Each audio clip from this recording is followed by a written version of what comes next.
Alam natin na nag-iimbestiga rin po yung International Criminal Court doon po sa inihain na communication patungkol sa crimes against humanity itong si dating Pangulong Duterte at ilang matataas opisyal ng Pilipinas sa mga panahon na iyon.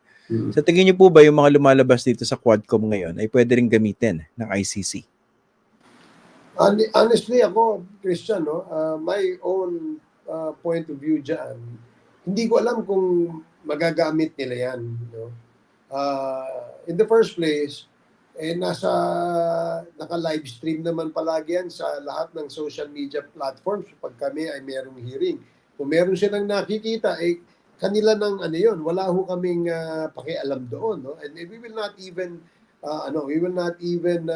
kumbaga, share with them what we have. No? But if they feel that the YouTube material or whatever social media platform material that they can access, wala naman kaming control dyan. Gamitin nila kung gusto nilang gamitin. Pero kami, wala kasi kaming control. Pero kung lumapit po ba, will the Quadcom cooperate? No. The statement of the President was very clear. No, we're not members of the ICC. So that's much I can say, no, with regards to the ICC kung lumapit sa amin. Kasi hindi tayo membro ng ICC. Wala naman kaming nakikitang dahilan, no, para kami ay maging katuwang nila sa kanilang ginagawang investigasyon. Investigasyon nila yun eh. Iba naman yung sa amin. Okay. Ito, bilang panghuli, puntahan po natin yung pag-amin ni Kerwin Espinosa na siya di umano ay pinuwersa lang ni Bato de la Rosa nung si Bato po ay dati pang PNP chief, ngayon senador na siya, para idawit si former Senator Leila de Lima dito sa illegal drugs. Ito, do you find this credible, itong kanyang pag-amin?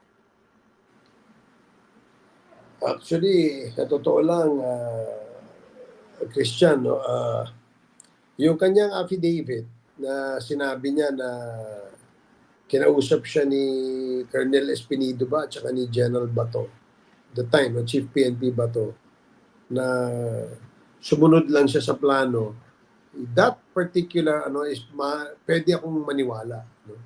Pero doon sa punto na siya ba ay may involvement doon sa ina-accuse sa kanya, no? Halimbawa, yung pagiging drug lord niya, no? Inamin naman niya na user siya eh. Ang nakakapagtaka kasi, lahat ng final na kaso sa kanya and all drug-related cases were dismissed.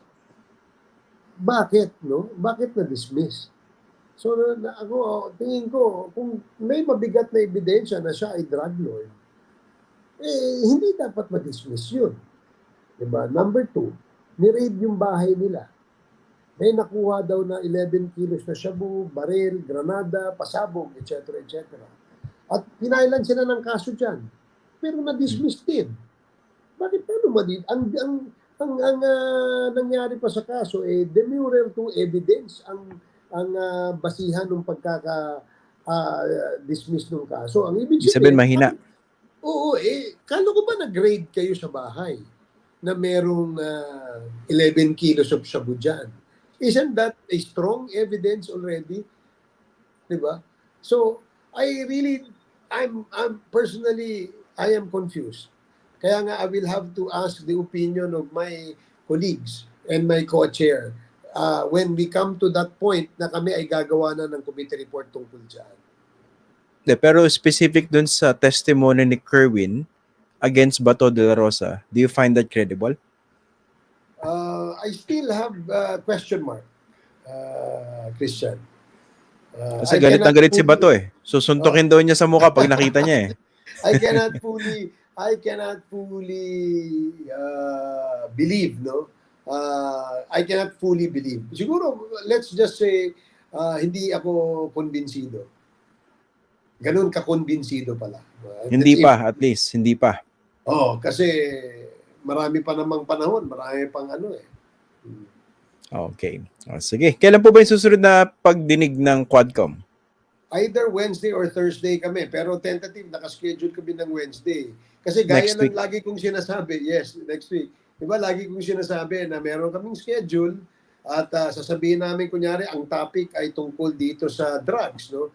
And then, in the middle of the week, magbabago because may lalabas na mga kung ano-ano, kung sino-sinong witness. Eh, pagka pumasa sa evaluation, sa vetting ng legal team, and we believe that it is the perfect time to bring it out, then we change topics kapag kung ano man yung lumabas. So, yun ang aming basihan palagi. Okay. Sige sir, maraming salamat po, Congressman Robert Ace Barbers. Pahinga muna kayo dahil napakahaba ng hearing nyo kahapon. Sige, Inumagang maraming hapon na salamat. kayo. Yeah, Maraming salamat, sir. Thank you very much, Christian. Thank you.